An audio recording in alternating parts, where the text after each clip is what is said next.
Vieux Ivoiriens dépourvus d'intelligence et de manque d'amour pour votre pays, on écoute attentivement cette petite fille chinoise. Elle va nous enseigner à nous tous. Elle va nous tous nous enseigner. On l'écoute s'il vous plaît. C'est important d'aimer son pays. D'autant que la Chine en un temps record a déjà réussi un boom économique incroyable. Et que lorsque je serai grande, j'en suis sûre, la Chine sera encore plus riche et plus puissante. Donc je lui dois dès à présent le respect. Comme d'ailleurs à la génération de mes parents qui se sont battus pour nous offrir cette société moderne. Petits camarades, apprenez à penser aux autres comme à vous-même. Soyez solidaires. Cela doit devenir votre ambition. Voilà une petite fille chinoise qui nous enseigne à nous, Ivoiriens, vieux, matures. Elle nous enseigne quelque chose d'important. Il faut aimer son pays et le respecter.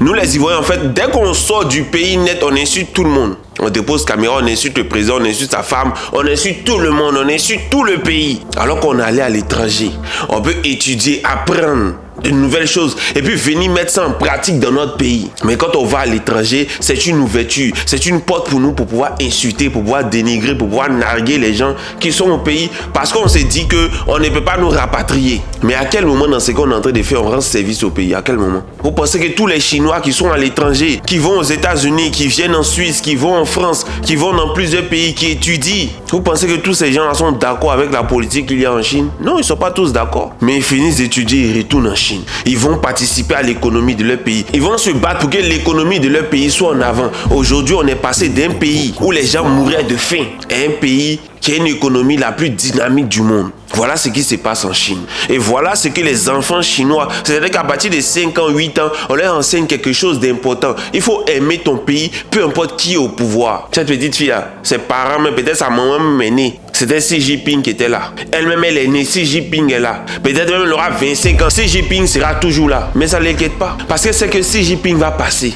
Mais la Chine là, ne passera jamais. Peu importe qui tu es, il faut aimer ton pays au-delà de celui qui est au pouvoir. Et quand on dit ça, les gens disent oui, mais ils se sont ralliés. Oui, c'est des traites. Oui, ceci, oui, cela. Ça ne fait pas avancer le pays. Et si désolé. Les gens qui étaient derrière le président Laurent Gbagbo en 2010, ils ont retenu une leçon. En 2025, vous les avez vus? Non, ils sont restés dans leur coin. Parce que la vie continue. Parce que les hommes passent. Et regardez nous autres. Nous, on s'est jetés dedans. Après 2025, qu'est-ce qui se passe? La vie continue. Et pour vous qui dites, tu penses que tu as fait ça et puis le RHDP va te pardonner ou bien quoi que ce soit. Pardonnez. Laissez-moi régler mon problème, mon ramba et le RHDP. Ça ne vous concerne pas. Parce que ce ne sont pas les gens du RHDP qui viennent écrire en commentaire pour dire Benito, tu penses que nous, le RHDP, on te laissé? Non, c'est vous les gars. Les gens pour qui on a sacrifié notre peau de toutes les façons, vous ne reconnaissez pas qu'on a fait quelque chose pour vous. Donc laissez-nous gérer nos problèmes et le RHDP. S'ils vont nous pardonner, ils ne vont pas nous pardonner, c'est pas votre problème. Concentrez-vous sur votre nom au quatrième mandat. Ça va? Concentrez-vous là-dessus. Si le RHDP va me pardonner ou pas, c'est pas votre problème. Le jour que je serai face au RHDP, ce qu'ils vont faire de moi, vont faire de moi. Du moins, le jour que je serai face aux institutions de mon pays, ce qu'ils vont faire de moi, vont faire de moi. Si je vais aller en prison, je vais aller en prison, je vais finir sortir un matin. Et puis la vie continue. Mais il y a des choses dans lesquelles mon nom à jamais sera dedans. Plus jamais. 2025 là, ça a été une leçon et j'ai compris, j'ai pris note. De la même manière qu'il y a plusieurs personnes qui étaient autour du président Laurent Gbagbo en 2010. 2010 ça a été une leçon pour eux. En 2025 là, on n'a même pas vu un dedans.